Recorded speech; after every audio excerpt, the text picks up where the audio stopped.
نحمده ونصلي على رسوله الكريم اما بعد فاعوذ باللہ من الشیطان الرجیم بسم اللہ الرحمن الرحیم.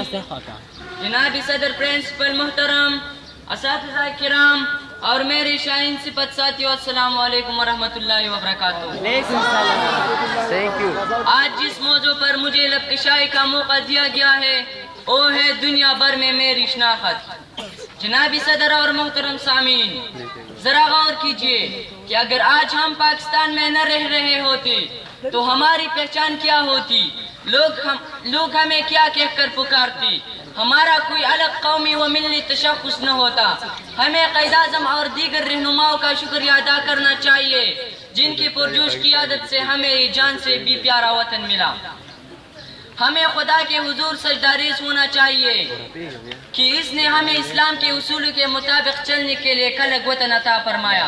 ہمارے پاکستان میں کیا کچھ نہیں ہے، لیکن پھر بھی کتنے افسوس کی بات ہے کہ ہم ان آسائش و ان نعمتوں کی قدر نہیں کرتے. ہم غیر ملکی مصنوعات زیادہ قیمت دے کر خرید لیتے، لیکن پاکستانی مصنوعات کو حقارت سے ٹکرا دیتے.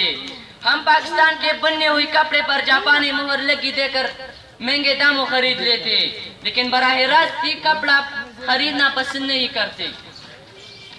جناب والا، اگر ہم پاکستانی مصنوعات خریدے اور ان کو زیر استعمال لائے تو آپ اندازہ کر سکتے کہ ہم کتنے جلدی اپنا کھویا ہوا مقام دوبارہ حاصل کر سکتے.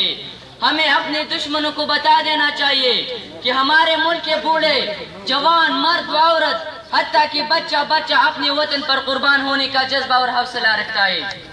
اس لیے ضروری ہے کہ صوبائی اور لسانی تعصبات سے بالاتر ہو کر سوچے اور اپنی پہچان صرف پاکستانی کہہ کر کروائی کہ اسی میں ہماری بقا ہے. والسلام. اسلام زندہ باد. الازہر ماڈل ہائی اسکول پائندہ.